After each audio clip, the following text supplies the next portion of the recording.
Dear electrical lovers, circuit theory के series 1 में आपका फिर से स्वागत है। और फंडामेंटल्स ऑफ इलेक्ट्रिकल्स के इस सीरीज में हमने series combination and parallel combination के बेसिक्स को समझा था। आज की क्लास में सीरीज और पैरेलल कॉम्बिनेशन के कुछ मिसलेनियस सर्किट्स के डायग्राम्स देखेंगे और उनके इक्विवेलेंट रेजिस्टेंस को निकालना सीखेंगे। सबसे पहला जो मेरा एग्जाम्पल है एक मिसलेनियस सर्किट का, you can see this. But आपको लग रहा होगा ये तो काफ़ी सिंपल सा एक सर्किट है जिसमें R1, R2, R3, R4 and R5 resistances are connected sequentially in series में कनेक्टेड है। तो सिंपली इनका जो इक्विवेलेंट रेजिस्टेंस होगा वो R1 plus R2 plus R3 plus R4 plus R5 होगा।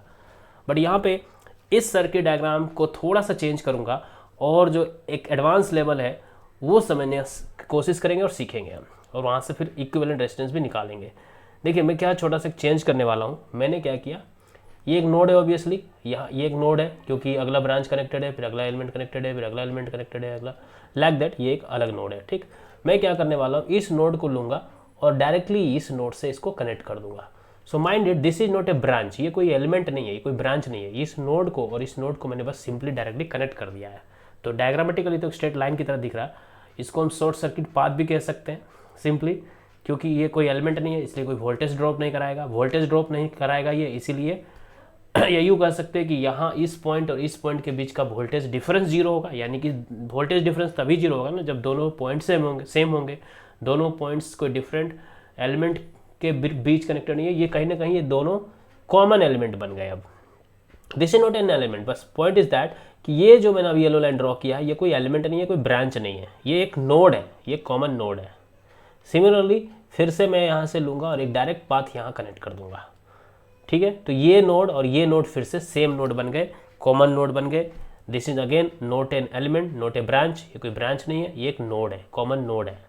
ठीक है, क्योंकि यहाँ और यहाँ के बीच का पोटेंशियल डिफरेंस सेम होने वाला है, तो सेम पोटेंशियल डिफरेंस इसलिए इसको शॉर्ट सर्किट पाथ भी कह सकते हैं, कॉमन नोड को सिग्निफाई करता है। सिमिलरली इस नोड को लिया मैंने और इस नोड को लिया और एक डायरेक्ट पाथ, डायरेक्ट कनेक्शन दे दिया। सिमिलर केस, इसको और इसको लिया और डायरेक्टली यहाँ पे कनेक्ट कर दिया। Similar is the case. तो अब देखिए मेरे किस तरह से नोड्स बनेंगे। यहाँ पे जो नोड है उसको सपोज ए नाम है, तो चूंकि ये डायरेक्टली कनेक्टेड है यहाँ से तो ये भी ए बन गया। सिमिलरली अगर मेरा ये नोड बी है, this is node B, so ये कनेक्टेड है मेरा यहाँ पे, तो this also becomes B. And ये कनेक्टेड है यहाँ पे डायरेक्टली, तो दिस ऑल्सो बिकम्स बी। अब इसका एक इक्विवेलेंट सर्किट डायग्राम बनाएंगे सिंप्लिसिटी के लिए, और वहाँ से फिर एनालिसिस करके हम इक्विवेलेंट रेजिस्टेंस की वैल्यू इवेलुएट करेंगे। तो मेरे दो नोड्स हैं और यही बी जो नोड है डायरेक्टली यहाँ पे गया हुआ है, तो ये सेम नोड है, this is the same line actually, और यहाँ पे इसका नाम है बी। तो मेरा नोड नंबर बी है और नोड नंबर ए है। ठीक है, नोड नंबर ए है। ए और बी के बीच में देखिएगा ये मेरा नोड नंबर ए है और ये मेरा नोड नंबर बी है। तो ए और बी के बीच में बहुत सारे रेजिस्टेंसेस मेरे कनेक्टेड है। समझेंगे यहाँ पे, देखिए रेजिस्टेंस नंबर R1 जो है ऑब्वियसली, रेजिस्टेंस नंबर R1 जो है ऑब्वियसली ए और बी के बीच कनेक्टेड है, मैंने लिया और ए और बी के बीच में कनेक्ट कर दिया। इसको मैं डिस्टिंग्विश करने के लिए वाइट कलर ले लेता हूँ। ये मेरा R1 है, right, this is my R1 because देखिए ध्यान से ए और बी के बीच में कनेक्टेड है, ए और बी के बीच कनेक्टेड है। सिमिलरली R2 को देखिएगा, फिर से बी और ए के बीच कनेक्टेड है, यानी ए और बी के बीच कनेक्ट ऑब्वियसली, तो R2 भी मेरा सिमिलर तरीके से कनेक्टेड है। ए और बी के बीच में ही मेरा R3 कनेक्टेड है, तो R3 को भी मैंने लिया और ए और बी के बीच कनेक्ट कर दिया। R4 भी मेरा देखिए, ठीक है, ये नाम मैंने नहीं दिया था, ये नाम ए था, ठीक है, ये ए है, सेम नोड है, ये सेम नोड है ऑब्वियसली, सेम नोड है ये। तो ए और बी के बीच में R4 भी कनेक्टेड है, R4 भी मेरा सेम कनेक्टेड है। बी ठीक है, R5 मेरा फिर से ए और बी के बीच कनेक्टेड है, तो R5 भी मेरा R5, ये मैंने एक्स्ट्रा एडवांस ड्रॉ कर दिया था, बट आगे कोई रेजिस्टेंस नहीं, अगर होता तो कनेक्ट कर देता। All are in parallel, all are in parallel, R1, R2, R3, R4, R5। देखिए बहुत इंटरेस्टिंग बात है कि शुरू में मेरा जो डायग्राम था सर्किट का उसमें R1, R2, R3, R4, R5 सब सीरीज में थे, लेकिन चूंकि मैंने नोड्स का क्या की शॉर्ट सर्किटिंग कर दी, ये नोड सेम बना दिया शॉर्ट सर्किट करके, ये नोड आपस में सेम बना दिया, ये नोड आपस में लाइक दैट। तो इक्विवेलेंट रेजिस्टेंस निकालने के लिए मेरे पास क्या बना, R1, R2, R3, R4, R5 सारे पैरेलल में आ गए। इसीलिए अगर इक्विवेलेंट रेजिस्टेंस इनके बीच आर ई क्यू है तो आर ई क्यू की जो वैल्यू निकलेगी वो ऐसे निकलेगी 1/r E Q is equal to 1/r1 plus 1/r2 plus 1/r3 plus 1/r4 plus 1/r5। ठीक है, तो ये तो आप ऑलरेडी जानते हो कि कैसे निकाला जाता है पैरेलल कॉम्बिनेशन में, but the most important thing, the worth learning point here was that किस तरह से नोड्स को आप आइडेंटिफाई करोगे, और जब हम डायरेक्ट कनेक्शन कर देते हैं तो किस तरह से दोनों नोड्स कॉमन एक नोड बन जाता है। माइंड इट, कभी कभी बच्चे कंफ्यूज हो सकते हैं कि ये एक ब्रांच है। नहीं, ब्रांच तब होगा ना जब कोई एलिमेंट कनेक्टेड हो। This is not an element. एक स्ट्रेट लाइन कोई एलिमेंट नहीं होता, कोई सिंबल होना चाहिए एलिमेंट के लिए। कोई रेजिस्टेंस का सिंबल हो, कोई कैपेसिटर का सिंबल हो, किसी वोल्टेज सोर्स का सिंबल हो, किसी डायोड का सिंबल हो। ये देश एलिमेंट के कुछ सिंबल होंगे तब उसको हम ब्रांच मानेंगे। बट अगर डायरेक्ट इस पॉइंट से इस पॉइंट के डायरेक्ट कनेक्शन है तो ये दोनों, अगर ए और बी है तो दोनों नोड सेम नोड बन जाते हैं। तो ये हमने यहाँ पे सीखा।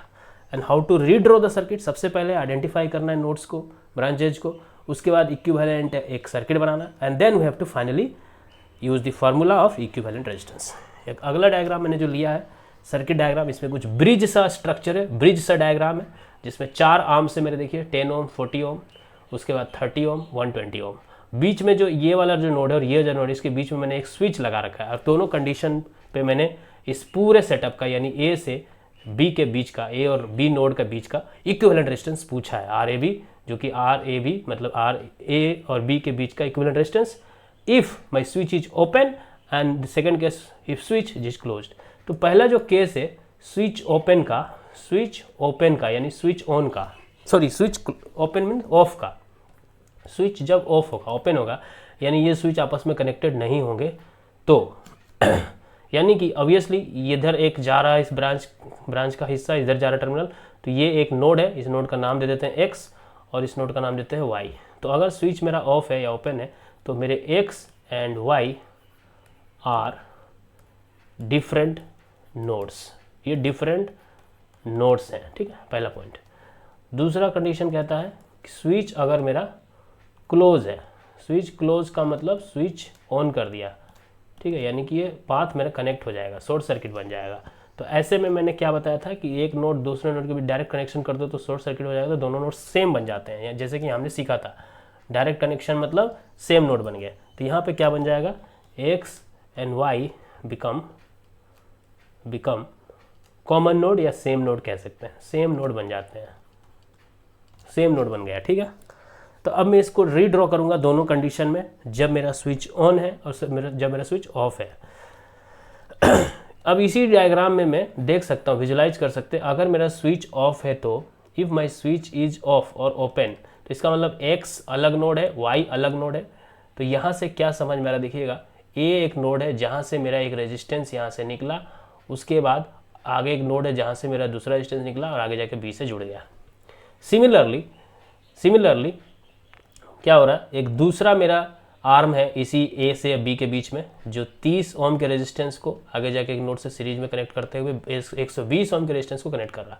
तो यहाँ पे, और यू इग्नोर दिस स्विच, ठीक है, स्विच तो ओपन है तो उसको हम इग्नोर कर सकते हैं, यानी कि ये जो 10 ओम है, ये 10 ओम और ये 40 ओम आपस में सीरीज में है, प्लस हो जाएगा। उसके बाद फिर ये 30 ओम और ये 120 ओम आपस में सीरीज में प्लस हो जाएगा, और ये जो एडिशन है, this series combination and this series combination are now in parallel because same node के अक्रॉस दोनों आर्म्स कनेक्टेड है। तो केस 1 हमारा जो केस 1 बना उसमें क्या हो रहा है, ए से बी के बीच का जो रेजिस्टेंस हो रहा है वो क्या हो रहा है, वो 10 ओम और 40 ओम आपस में क्या है, सीरीज में, इसलिए ऐड कर दिया। उसी तरह से 30 ओम और 120 ओम आपस में सीरीज में, इनको मैंने ऐड कर दिया। ये एक, ठीक है, आर्म है और ये दूसरा आर्म है, और ये दोनों आर्म आपस में पैरेलल में। तो सीरीज का पैरेलल कॉम्बिनेशन हमने यहाँ पे देखा। यहाँ से इक्विवेलेंट आप निकाल सकते हो वेरी वेल। 50 और 150 का पैरेलल कॉम्बिनेशन मतलब 50 multiplied by 150 divided by 50 plus 150 product by sum, ये सब जानते हैं। इसको एक सिंप्लीफाई करोगे तो आ जाएगा 37.5 ओम। तो ये पहला कंडीशन में हमारा ये निकला। ठीक है, दूसरे कंडीशन के लिए मैं इसी सर्किट को थोड़ा सा यूज करूँगा। ठीक है, मैं अपने फेवर के लिए इस सर्किट को यूज करने वाला हूँ फिर से। सी दिस, अभी क्या होने वाला, in this condition, in this case मेरा एक्स और वाई कॉमन नोड बन जाएगा। स्विच क्लोज कर दिया मैंने तो मेरा ये एक कॉमन नोड बन जाएगा। ये मेरा स्विच हो गया ऑन, कॉमन नोड बन गया, एक्स और वाई आपस में सॉर्टेड हो गए हैं। सो एक्स और Y become the same node. तो इसका मतलब क्या है, समझिएगा इसको। यहाँ इसका मतलब ये है कि ये जो ए नंबर नोड है वहाँ से निकला एक 10 ओम का आर्म और कनेक्ट हुआ है, और यहाँ से 30 ओम का आर्म, आपस में ये दोनों कनेक्ट हो गए हैं आपस में। मतलब सिंपली कह सकते हो कि ये जो 10 ओम है और ये 30 ओम है आपस में पैरेलल है। 10 ओम और 30 ओम आपस में पैरेलल में आ गए हैं। एंड एग्जैक्टली सिमिलरली क्या हो रहा है, ये जो 40 ओम है उसी नोड से निकला, और ये जो 120 ओम में निकला और आपस में कनेक्ट हो गए। इधर सेम नोड से कनेक्टेड है, इधर भी सेम नोड से कनेक्टेड है। यानी फिर से ये 40 ओम इज पैरेलल विथ 120 ओम, और आपस में ये फिर सीरीज में, यानी कि प्लस करूँगा। ठीक है, तो आई डोंट हैव स्पेस, मैं एक नेक्स्ट स्लाइड ले लेता हूँ यहाँ पे मैं। अब मैं क्या कहने वाला हूँ, what I am saying, okay erase this all this things. What I am saying is कि इस बार in the second case, that is switch close के केस में, जब स्विच क्लोज है मेरा, when my switch is close, the second case को मैं रोमन लेटर में ले लेता हूँ। When the switch is closed, when the switch is closed, हमने क्या देखा यहाँ पे कि ये 10 ओम और 30 ओम पैरेलल में है, यानी कि आर ए बी जो है उसमें क्या हो रहा है, 10 ओम और 30 ओम पैरेलल में है, यानी कि पैरेलल में कर दिया मैंने इसको। और इधर में 40 ओम और 120 ओम पैरेलल में है, तो यहाँ पे ले लिया मैंने 40 पैरेलल विथ 120 ओम, और ये दोनों सीरीज में है, यानी कि पैरेलल का सीरीज कॉम्बिनेशन है। इफ़ यू सिंप्लीफाई दिस, 30 और 10 का जो पैरेलल होगा, सिंपली करोगे तो 30 मल्टीप्लाइड विथ 10 मतलब प्रोडक्ट बाई सम, नीचे 40 आ जाएगा, प्लस प्रोडक्ट बाई सम यानी 40 इंटू 120 डिवाइडेड बाई 40 प्लस 120, ठीक है 160 आएगा। What ever it is, if you simplify again you will get 37.5 ओम। तो हमने क्या देखा, स्विच ऑन में कैसे एनालाइज किया, स्विच ऑफ में कैसे एनालाइज किया, whatever is the connection, switching on और स्विचिंग ऑफ, रिजल्ट हमारे सेम आ रहे हैं। वट एवर कनेक्ट, यहाँ पे conclusion is not an emphasis here कि क्या बराबर आ रहे नहीं।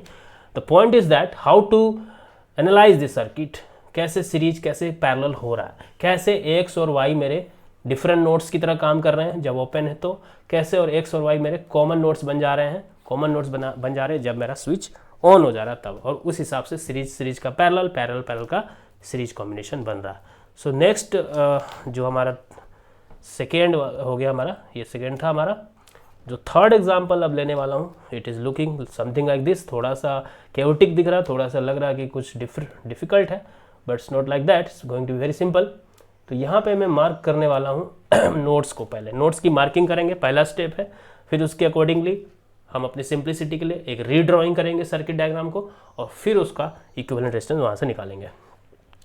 तो इस नोड का नाम ए दे देता हूँ, इस नोड का नाम बी दे देता हूँ, तो इसी के बीच हमको रेजिस्टेंस निकालना है, यानी हमको आर ए बी निकालना है। ठीक, तो अब देखिए इस ए से हमारा एक रेजिस्टेंस गया है 2 ओम का इधर, और इसी दूसरे नोड से 8 ओम का एक रेजिस्टेंस गया है। ठीक है, तो अगर मेरे पास मेजर नोड ए है, मेजर नोड बी है, तो कह सकते हैं कि ए से एक रेजिस्टेंस गया जिसका वैल्यू है 2 ओम, और बी से एक रेजिस्टेंस गया जिसका वैल्यू है 8 ओम है ना, ये वाला 8 ओम। सो ये है मेरा 8 ओम का एक रेजिस्टेंस, यहाँ से बी से जा रहा है 8 ओम। उसके बाद यहाँ से और यहाँ से अब क्या हो रहा है देखिए, आगे जाके ये जो 2 ओम है एक पॉइंट है, ऑब्वियसली पॉइंट मतलब नोड, क्योंकि यहाँ से दूसरा ब्रांच शुरू होता है, और फिर यहाँ से सेम जो नोड है, क्योंकि सेम एक पाथ है मेरा, डायरेक्ट कनेक्शन है, वो यहाँ पे कनेक्टेड है, इधर से 3 ओम से, इधर से 5 ओम से। ठीक है, तो मैं कह सकता हूँ कि अगर ये नोड एक्स है तो ये नोड भी एक्स ही होने वाला है। उसके बाद एक्स नोड से आगे जाके 70 ओम रेजिस्टेंस कनेक्टेड है, उसका जो अगला टर्मिनल भी नोड है, इससे फिर 5 ओम कनेक्टेड है, तो 70 और 5 का जो कॉम्बिनेशन है आगे जाके फिर एक नोड से कनेक्टेड है, और ये नोड फिर एक देख सकते हैं डायरेक्ट पाथ है कहीं ना कहीं इस नोड से कनेक्टेड है, इस 8 ओम वाले से। अगर ये नोड वाई है तो ये नोड भी वाई होना चाहिए। ठीक है, उसके बाद फिर 72 और 3 ओम आपस में कनेक्टेड है, फिर एक्स टर्मिनल पे खत्म होते हैं, फिर 5 ओम और 55 और 20, दिस इज 55 और 20 आपस में कनेक्टेड है, फिर वाई से कनेक्टेड है।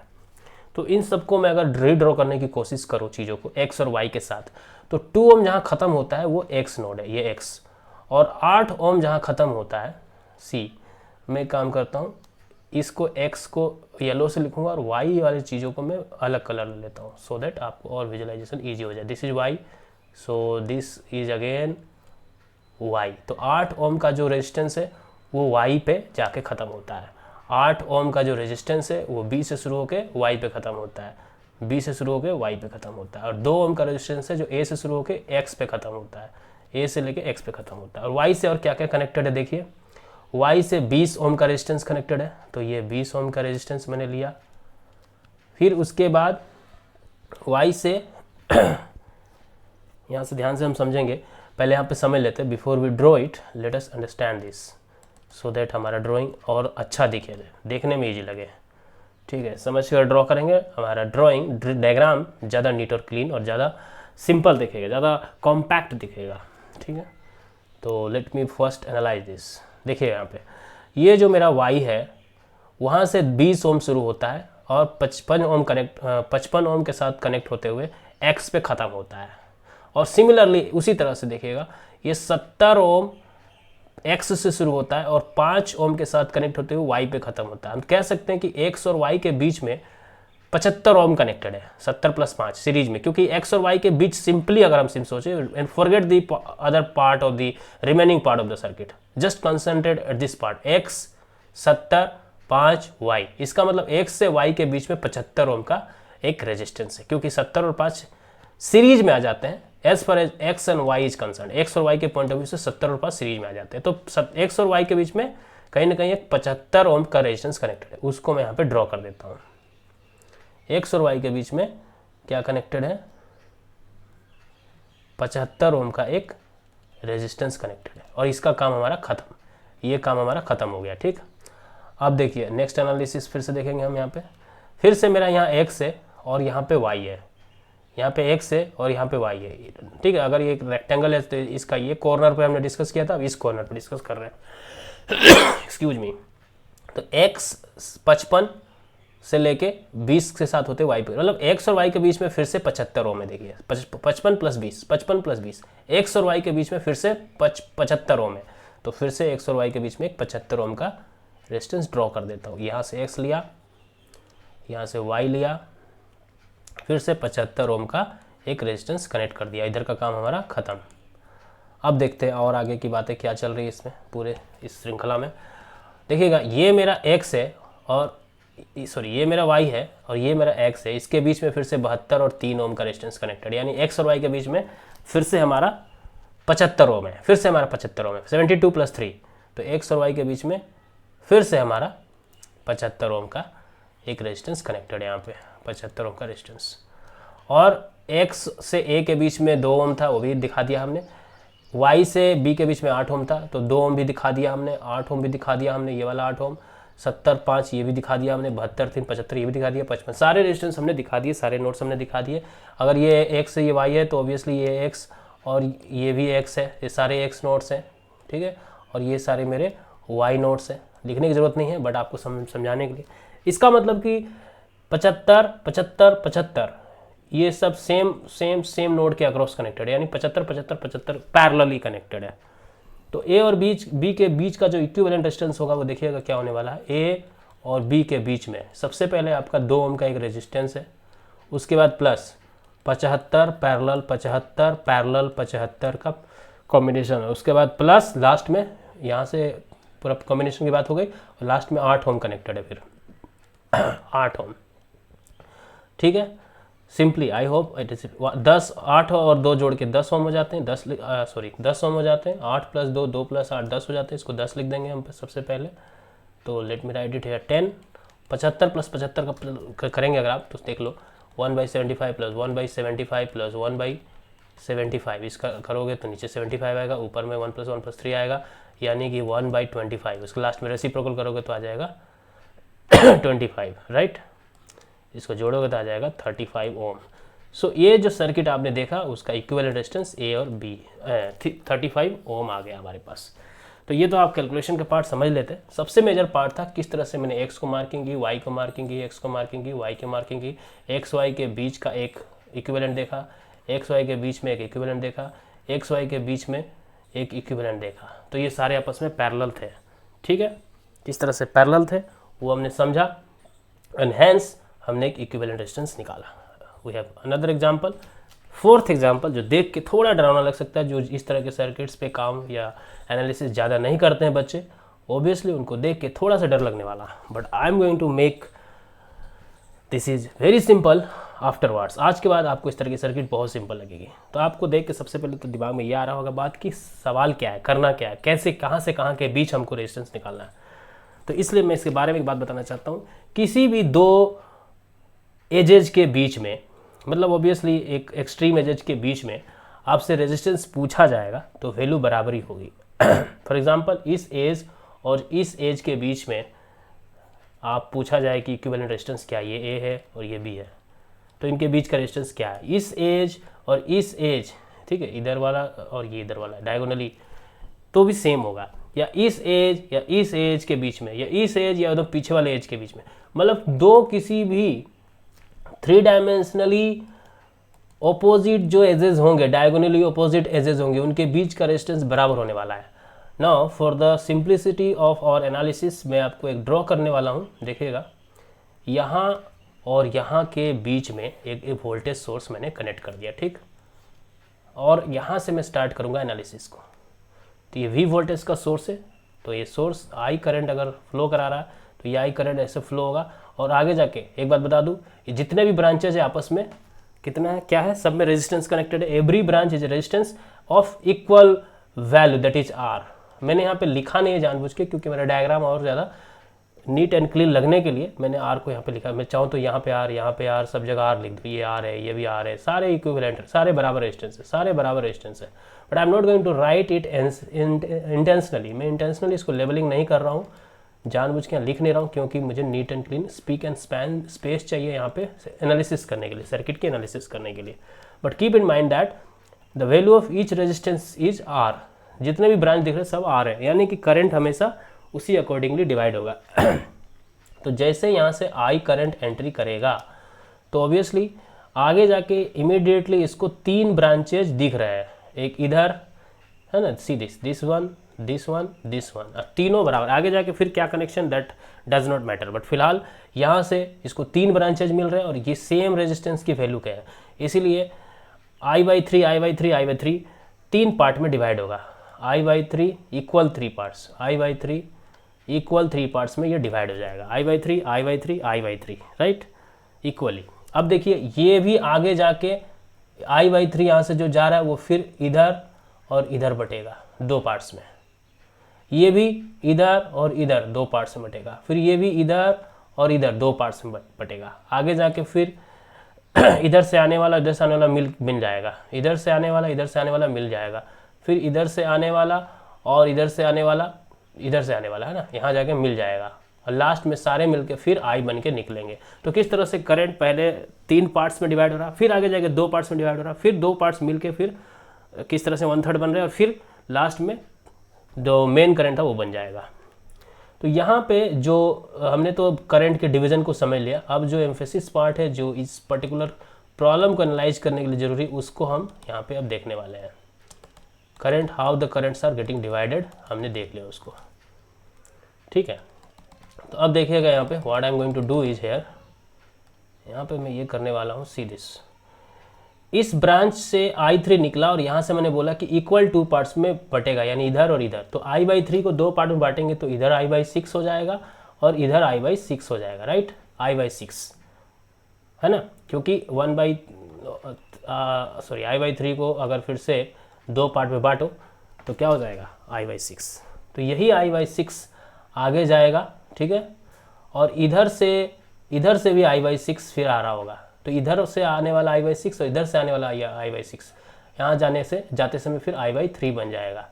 तो हमारा जो मेजर ब्रांच बना, एक ब्रांच, एक नोड, इस नोड से और इस नोड के बीच में बहुत सारे कनेक्शन है, बट एक कनेक्शन हमारा ये है, ये ब्रांच, उसके बाद ये ब्रांच, उसके बाद ये ब्रांच जाके हमारे इस नोड से मिल जाता है। नोड नंबर अगर ये है और ये नोड नंबर अगर हमारा बी है, तो ऐसे तो ये बहुत सारे चीज़ें हैं। ये भी मैं इसको लेकर एनालाइज कर सकता था, ये वाला पाथ को भी लेकर एनालाइज कर सकता था।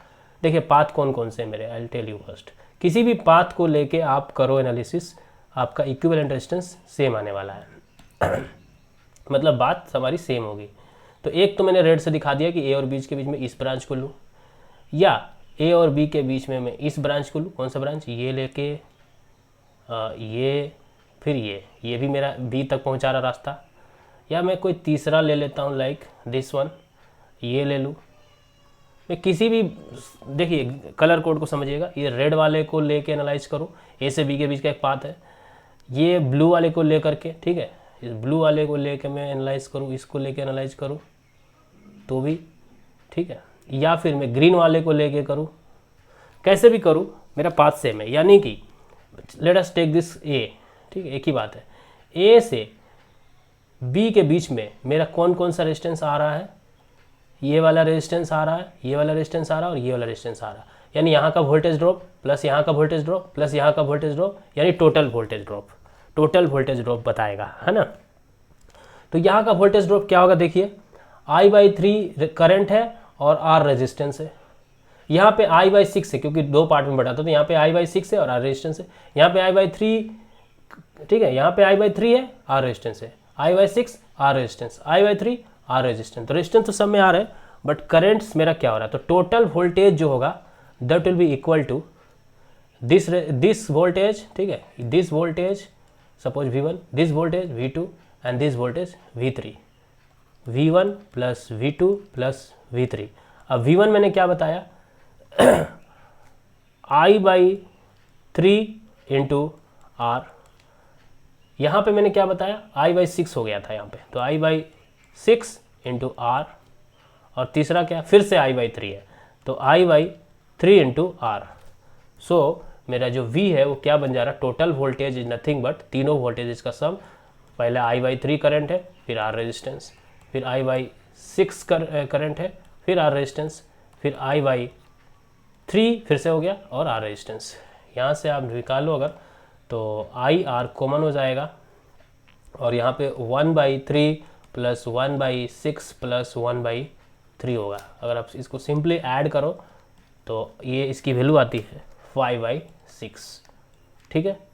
तो इसको हम रीअरेंज करके लिख सकते हैं, sorry V is equal to, I can rearrange it as V is equal to, not I के सेंस में नहीं, वोल्टेज के सेंस में लिख लेते हैं हम इसको, V is equal to I into 5R/6। तो हम कह सकते हैं कि इस तरह का जो क्यूबिकल शेप में मैंने जो बहुत सारे रेजिस्टेंस को आपस में कनेक्ट किया था, क्यूबिकल शेप में, सी दिस क्यूबिकल शेप में मैंने बहुत सारे रेजिस्टेंस कनेक्ट जब किया था, तो यहाँ के बीच और यहाँ के बीच, यानी ये A है और ये B है, और ये सारे मेरे R सारे R है मेरे रेजिस्टेंस। इस तरह का कनेक्शन अगर मैंने कर दिया, सारे वैल्यू मेरे R है अगर, तो इनके बीच का इक्विवेलेंट रेजिस्टेंस जो होगा RAB, that will be simply 5/6 R। घट जाएगा पैरेलली, ऑब्वियसली पैरेलल कॉम्बिनेशन में घट जाते हैं। और किस तरह से हुआ, एक बार फाइनल समरी देख लीजिए आप। The final summary is that कि यहाँ से ये एक ब्रांच को मैंने अपना एक ब्रांच माना जो ए के बीच में है, तो यहाँ का वोल्टेज ड्रॉप प्लस यहाँ का वोल्टेज ड्रॉप प्लस यहाँ का वोल्टेज ड्रॉप, तीनों को जोड़ेंगे तो टोटल वोल्टेज आएगा। तो यहाँ का वोल्टेज ड्रॉप जो मेरा आया वो I/3 इंटू R आया। R तो सब में है तो R रहेगा ही, I/3 क्योंकि 3 भागों में यहाँ से बटा था, ठीक है, यहाँ यहाँ और यहाँ। और यहाँ पे आने के बाद वो I/6 क्यों बना, क्योंकि वही I/3 आगे फिर 2 भागों में बढ़ गया, तो इसीलिए यहाँ का जो वोल्टेज ड्रॉप है वो I/6 इंटू R है। और यहाँ का फिर आने के बाद इधर से आने वाला करंट और इधर से आने वाला करंट दोनों जुड़ गया, जुड़ के फिर से I/3 बन गया, इसलिए फिर से I/3 इंटू R। तो दिस प्लस दिस, ये तीनों वोल्टेज का योगफल मेरा टोटल वोल्टेज है, और उस कॉन्सेप्ट से मैंने इसको एनालाइज किया। I hope this class was quite useful to you. अगले क्लास में हम इसी तरह से सीरीज और कॉम्बिनेशन के बेसिस पे स्टार और डेल्टा का एक सेटअप देखेंगे, जिसमें एक बहुत सारे रेजिस्टेंसेस को स्टार सेटअप में और डेल्टा सेटअप में कनेक्ट किया गया रहेगा, और आपस में इन दोनों का इक्विवेलेंट रेजिस्टेंस निकालना सीखेंगे।